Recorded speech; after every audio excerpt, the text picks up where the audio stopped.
الحمد لله نحمده ونستعينه ونستغفره ونؤمن به ونتوكل عليه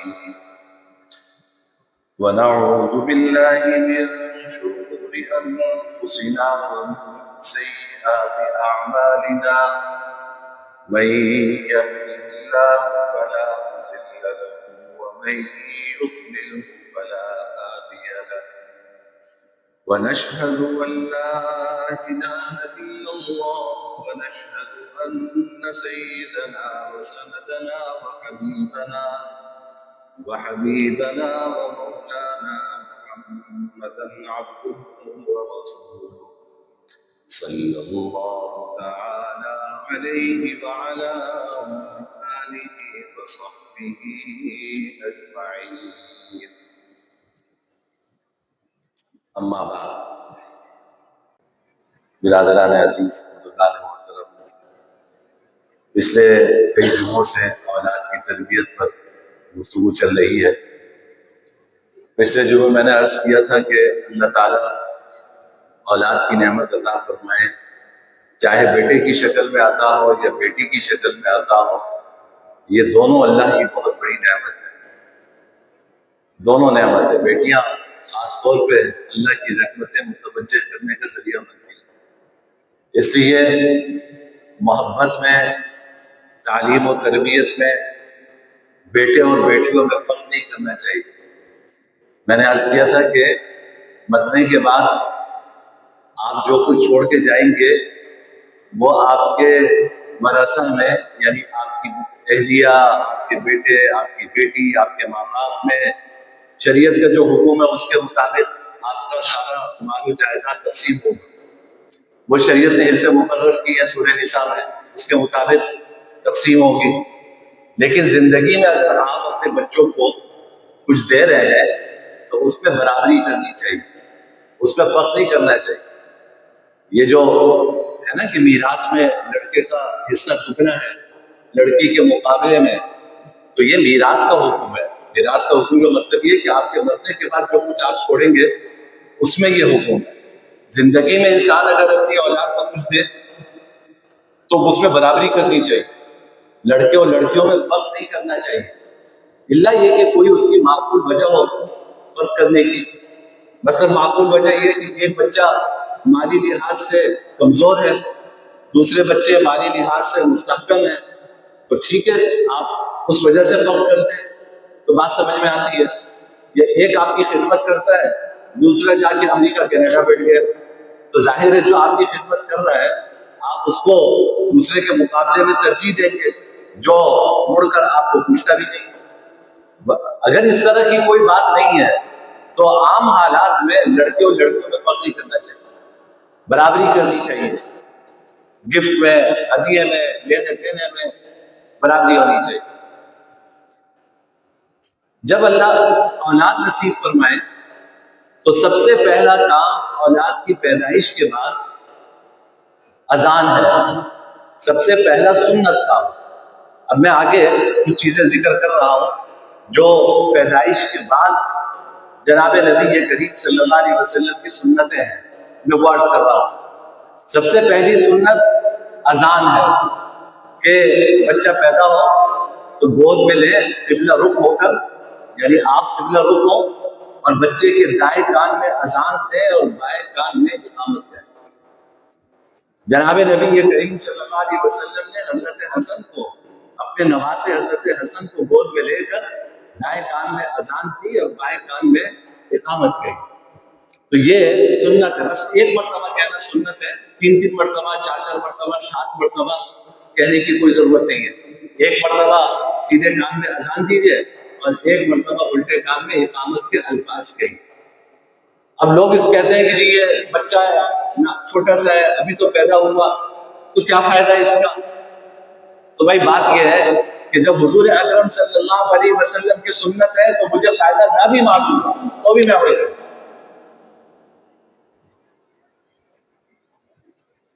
میرے اور آپ کے اختیار میں اللہ نے شریعت کے احکامات نہیں دیے ہیں۔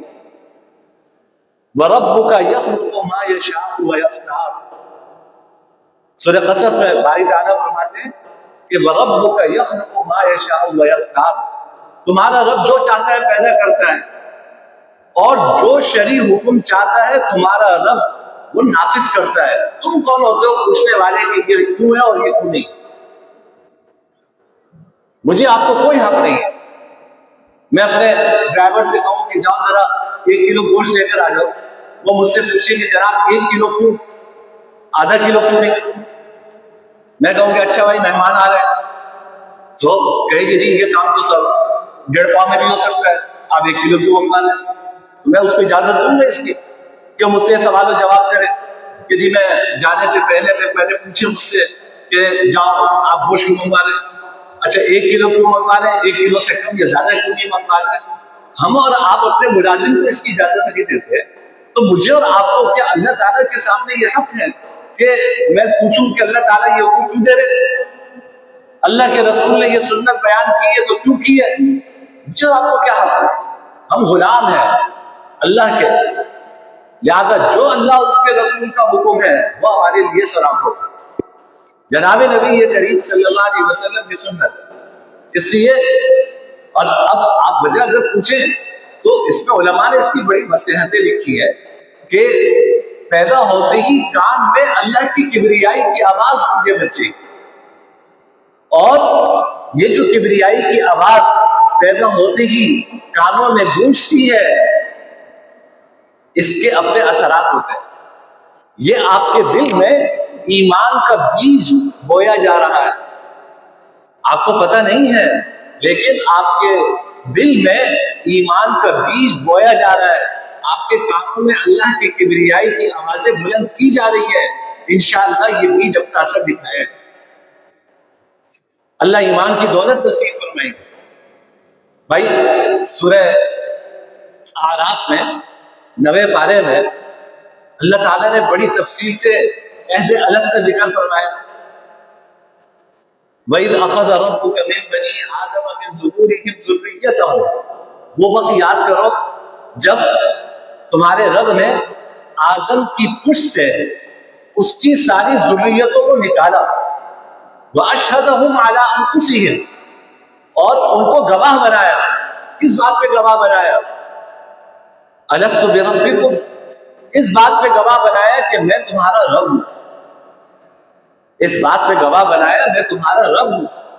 قالوا بلا شہدنا، آدم علیہ السلام کی ذریت جو پیدائش سے لے کے قیامت تک پیدا ہونے والی ہے، اللہ تعالیٰ نے ان ساری ذریتوں کو، اولاد کو آدم علیہ السلام کی پشت سے نکالا۔ اب یہ پہلے زمانے میں شاید کوئی کہتا ہو تو سمجھ میں نہ آتا ہو، آج تو آپ کی نسلوں کا ڈی این اے آپ کے اندر موجود ہے۔ اللہ تعالیٰ نے نکالا اور نکال کر اس سے یہ گواہی دلوائی کہ میں تمہارا رب ہوں، اس کی گواہی ہوں۔ اب آپ کوئی کہے کہ مجھے تو یاد نہیں کب ہوا تھا یہ واقعہ، مجھے تو یاد نہیں۔ بات یہ ہے کہ یاد ہو یا نہ ہو، جب ایک مرتبہ یہ واقعہ ہوا ہے تو اس کی اپنی تاثیر ہے جو ہر مسلمان کے دل میں پیوست ہے۔ مرتے وقت تلقین کروائی جاتی ہے۔ تلقین کا کیا مطلب؟ کہ جس شخص کا انتقال قریب ہو، اب ظاہر ہے وہ تو بیچارہ تکلیف میں ہے، اس کی جان کنی کا عالم ہے، آپ اس سے کہیں کہ بھائی تم جو ہے کلمہ پڑھو، تو وہ بیچارہ اپنی تکلیف میں پتہ نہیں زبان سے کیا نکل جائے۔ تو اس وقت حکم یہ ہے کہ قریب میں جو لوگ بیٹھے ہیں، کوئی سورہ یاسین کی تلاوت کرے، کوئی کلمہ طیبہ کی تلاوت کرے۔ یہ تلاوت کرتے کرتے بس وہ خود ہی اس کا اثر اس کے دل پر ہو، بے شک وہ زبان سے نہ کہے، وہ زبان سے نہ کہے، لیکن آپ اس کے گرد بیٹھ کر جب تلاوت کر رہے ہیں، اس کے گرد بیٹھ کر کلمہ طیبہ کا ورد کر رہے ہیں، اللہ کی کبریائی بیان کر رہے ہیں، تو اس کا خود بخود اثر اس کے دل پہ پڑے، چاہے وہ زبان سے نہ کہے۔ تو ہر چیز زبان سے کہنا، یہ کہلوانا ضروری نہیں ہے کہ اسی وقت اس کی تاثیر ہو جب زبان سے کہا جائے۔ غیر محسوس طور پر ان ساری چیزوں کی تاثیر انسان کے دل پہ ہوتی ہے، انسان کے دل پہ پڑتی ہے۔ اس لیے شریعت کا حکم یہ ہے کہ جب بچہ پیدا ہو تو اس کے دائیں کان میں اذان دی جائے اور بائیں کان میں اقامت کہی جائے، تاکہ پیدا ہوتے ہی پہلی آواز جو اس کے کانوں میں پہنچے وہ اللہ کی کبریائی کی آواز ہے، اللہ اکبر، اللہ سب سے بڑا، اس کا اپنا اثر ہوگا انشاءاللہ۔ تو یہ سنت ہے۔ دوسرا عمل جو سنت ہے وہ ہے تحنیک۔ تحنیک کہتے ہیں، ہمارے یہاں اردو میں اس کو کہتے ہیں گھٹی پلانا۔ کوئی بچہ بہت شرارتی ہوتا ہے تو کہتے ہیں کہ تجھے کس نے گھٹی پلائی تھی، تو یعنی جس نے گھٹی پلائی تھی اس کا اثر نظر آ رہا ہے، تو اردو میں اس کو کہتے ہیں گھٹی پلانا، اور عربی میں اس کو کہتے ہیں تحنیک۔ تحنیک کا کیا مطلب ہے؟ تحنیک کا مطلب یہ ہے کہ کوئی کھجور چبا کر اور نرم کر کے بچے کے منہ میں ہلکی سی چکھائی جائے۔ کھجور چبا کر بچے کے منہ میں ہلکا سا جو اس کا آمیزہ ہے وہ بچے کے منہ میں اس کے تالو پہ لگایا جائے، اس کی زبان پہ اس کو لگایا جائے۔ اس عمل کو تحنیک کہتے ہیں، اردو میں کہتے ہیں گھٹی پلانا۔ لوگ سمجھتے ہیں کہ شاید یہ ایک رچول ہے، لوگ کرتے چلے آ رہے ہیں تو ہم بھی کر رہے ہیں، ایسا نہیں ہے، یہ رسم و رواج نہیں ہے، یہ جناب نبی کریم صلی اللہ علیہ وسلم کی سنت ہے۔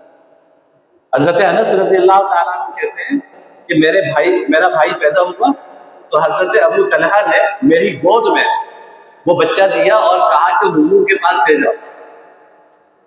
تو کہتے ہیں کہ میں حضور کے پاس لے گیا، حضور نے ہاتھ پھیرا، برکت کی دعا دی، فرمایا کہ کچھ لائے ہو؟ تو میں نے کہا یا رسول اللہ کھجور لایا ہو۔ تو آپ نے کھجور تھوڑی سی اپنے منہ میں ڈال کر اس کو پیس کر پھر آپ نے بچے کے منہ میں چڑھائی۔ اسی طرح حضرت ابو موسیٰ اشعری رضی اللہ تعالیٰ عنہ کی روایت ہے، وہ فرماتے ہیں کہ میرے یہاں بچہ پیدا ہوا، میں حضور کی خدمت میں لے گیا تو آپ نے کھجور نرم کر کے اس کو چکھائی اور اس کا نام ابراہیم رکھا۔ میرے بچے کا نام آپ نے ابراہیم رکھا۔ کئی روایات ہیں کہ جن روایات سے ثابت ہوتا ہے کہ جناب نبی کریم صلی اللہ علیہ وسلم نے تحنیک کا عمل فرمایا۔ اس کے طبی لحاظ سے کوئی جو بھی اثرات ہو اس وقت میں اس پر گفتگو نہیں کرنا، البتہ علماء نے لکھا ہے کہ کوشش یہ کرنی چاہیے کہ کسی اللہ کے نیک بندے سے تحنیک کرنا، کسی اللہ کے نیک بندے سے تحنیک کروائے۔ اب آپ کہیں گے کہ اللہ کا نیک بندہ کہاں سے رہا؟ تو بھائی جو عمل میں تم سے اچھا ہے اس سے کروائے، سمجھے؟ آپ سے عمل میں جو اچھا ہے آپ اس سے تحنیک کروائے، یا تو بزرگ کو اس کے پاس لے کے چلے جائے اگر وہ جا سکتے ہو، یا بچے کو ان کے پاس لے کر آ جائے، یا پہلے سے آپ ان سے کوئی چیز اس طرح رکھ لیں نرم کروا کے، اور بچہ پیدا ہو تو اس کے منہ میں وہ چٹا دیں۔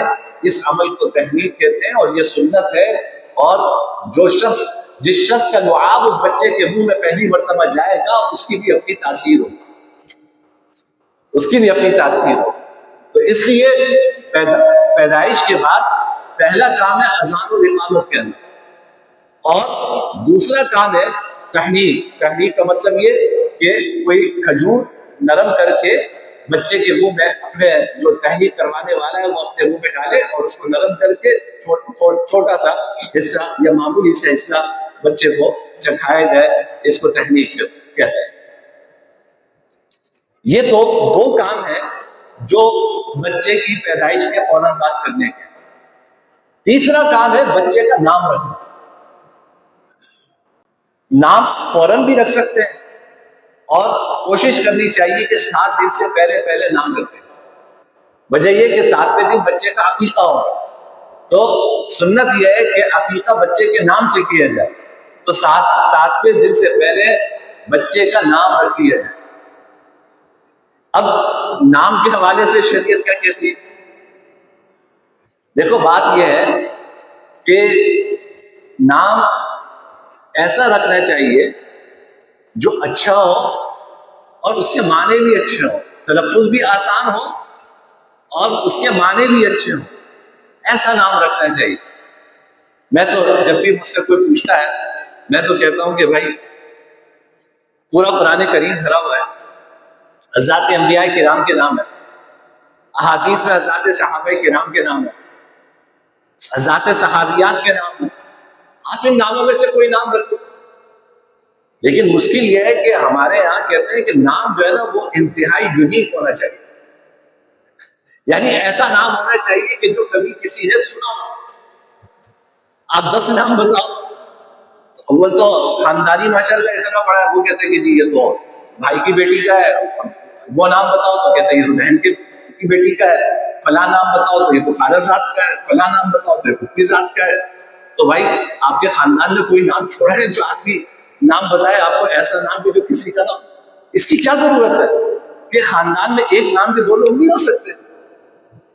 اچھے سے اچھا نام رکھے، سب سے اچھے نام وہ ہیں جو قرآن کریم میں آئے،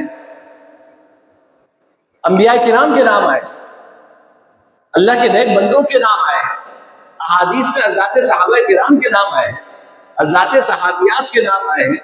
ان ناموں میں سے کوئی نام رکھ لے، اس کا اپنا اثر ہوگا، نام بھی اپنا اثر کرتا دکھاتا ہے۔ ہم اس کو اتنا غور نہیں کرتے اس کے اوپر۔ حضرت سعید بن مسیب رحمہ اللہ بہت مشہور تابعی ہیں، یعنی کبار تابعین میں سے ہیں، سب نے نام سنا ہوگا۔ یہ کہتے ہیں کہ میرے دادا، ان کے والد نہیں، میرے دادا حضور کی خدمت میں حاضر ہوں، حضور نے پوچھا کیا نام ہے؟ جب آپ کے پاس کوئی آتا تھا نا اجنبی شخص، تو جناب نبی کریم صلی اللہ علیہ وسلم اس کا نام پوچھتے تھے، اس کا تعارف پوچھتے تھے۔ اس کا مقصد یہ ہوتا تھا کہ بھائی آپ جب کسی سے تعارف پوچھتے ہیں، اپنا نام وہ بتاتا ہے، ڈیزگنیشن بتاتا ہے، کہاں سے تعلق ہے وہ بتاتا ہے، تو تھوڑی سی انسیت پیدا ہوتی ہے آپس میں، اجنبیت ختم ہوتی ہے۔ تو آپ صلی اللہ علیہ وسلم کے پاس کوئی آتا تو ایسا نہیں ہوتا تھا کہ اس نے مسئلہ پوچھا، آپ نے جواب دیا، وہ گیا آپ گئے، ایسا نہیں ہوتا تھا۔ آپ صلی اللہ علیہ وسلم نام پوچھتے تھے، قبیلہ پوچھتے تھے، اچھا کہاں سے آئے ہو، کہاں رہتے ہو، یہ تفصیلات پوچھا کرتے تھے تاکہ انسیت پیدا ہو اور آپس میں ایک دوسرے سے مناسبت پیدا ہو۔ تو آپ نے پوچھا نام کیا ہے؟ انہوں نے کہا کہ میرا نام ہے حزن۔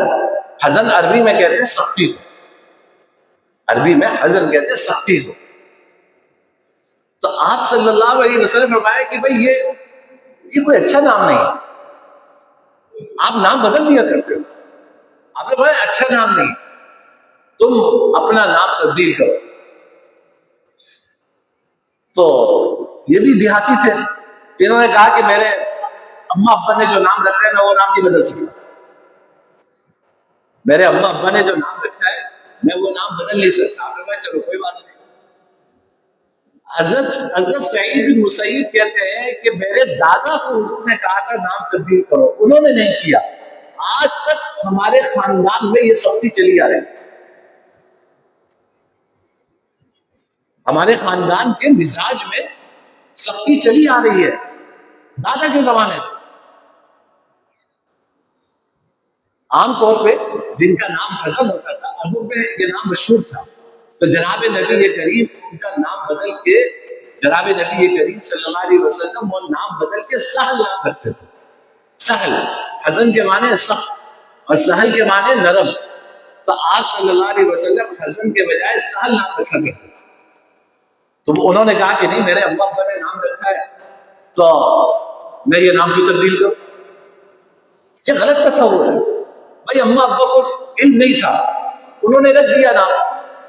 اب اگر کوئی آپ کو بتاتا ہے کہ بھائی اس نام کے معنی غلط ہے یا یہ بے معنی نام، بسا اوقات معنی غلط نہیں ہوتے لیکن محمل نام ہوتا ہے، یعنی اس کا کوئی معنی ہے ہی نہیں۔ ایک صاحب نے مجھ سے پوچھا، میں نے اپنی بچی کا نام انعمتا رکھا ہے، انعمتا صراط الذین انعمت علیہم، سورہ فاتحہ میں پڑھتے ہیں، میں نے اپنی بچی کا نام انعمتا رکھا۔ میں نے کہا انعمتا کیا مطلب؟ کہا میں نے تو قرآن سے نام رکھا ہے۔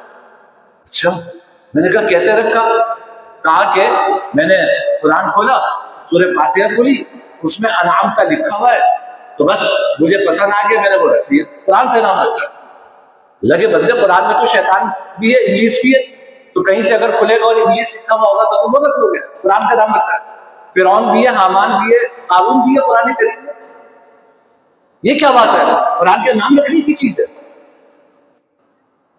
ہمارے یہاں قرآن کریم نہ پڑھنا ہے، نہ سمجھنا، نہ عمل کرنا ہے، کیا کام کرنا ہے؟ نام رکھنے کے لیے قرآن استعمال ہوتا ہے، فال لینے کے لیے قرآن استعمال ہوتا ہے، قرآن کے سائے میں بیٹی رخصت ہوتی ہے، یہ قرآن کا کام ہے۔ حالانکہ انعامتا یہ ورب ہے، انعامتا کے معنی ہے تو نے انعام کیا، انعامتا کے معنی ہے تو نے انعام کیا۔ تو اب سوال یہ کہ ورب آپ کسی کا نام کیسے رکھ سکتے ہیں؟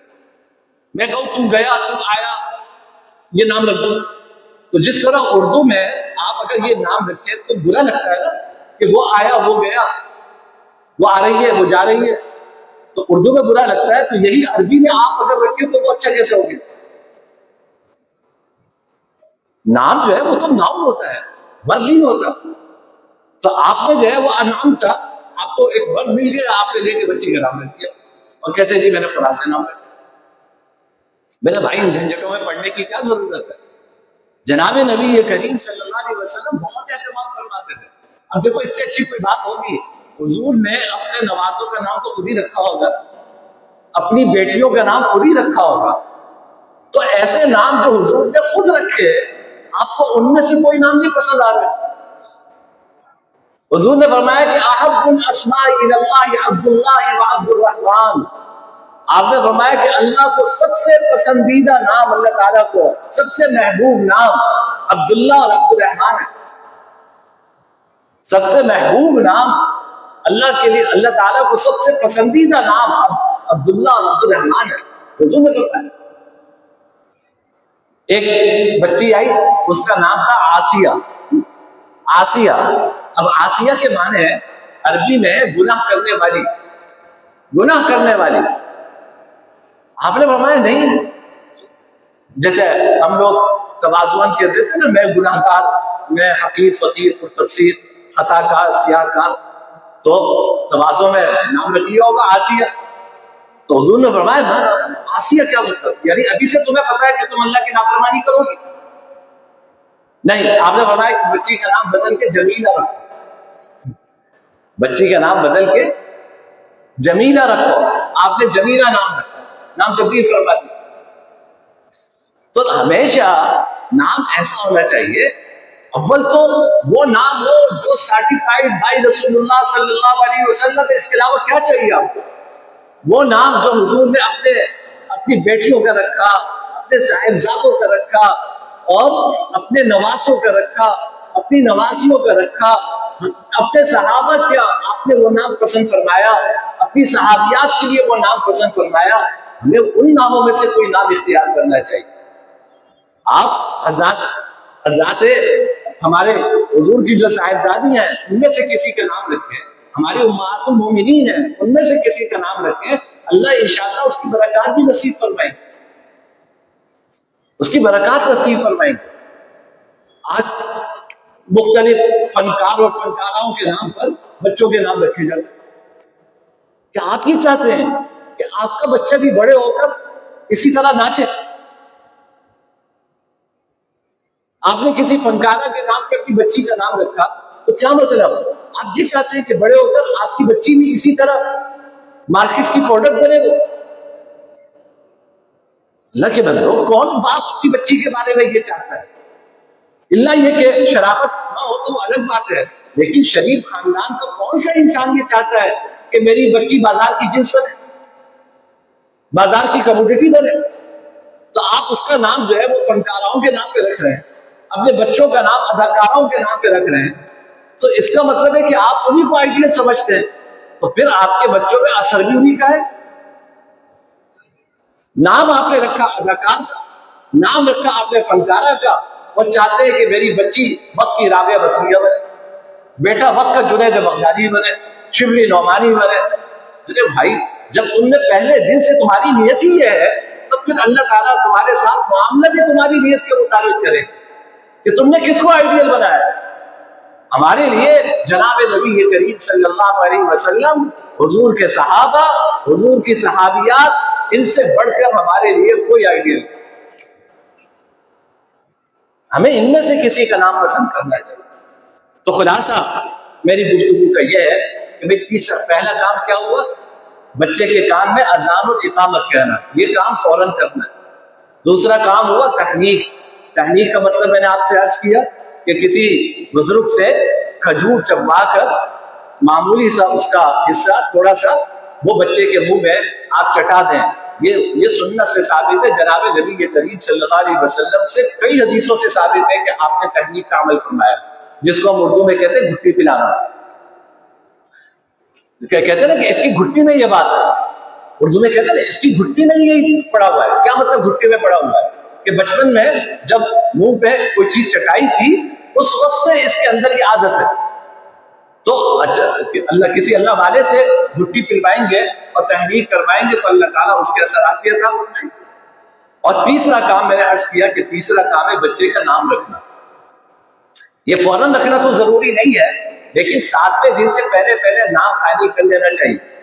اماں کا اختلاف ہوتا ہے، ابا کا اختلاف ہوتا ہے، ددیال کا، ننیال کا، سارا لڑائی جھگڑا کرنے کے بعد 7ویں دن سے پہلے فیصلہ کر لیں کہ بچے کا نام کیا ہے. اور میں نے عرض کیا کہ نام مشورے سے رکھیں، کسی کے یہ معلوم کر کے رکھیں کہ بھائی اس نام کے معنی کوئی برے تو نہیں ہے، کوئی غلط معنی تو نہیں ہے.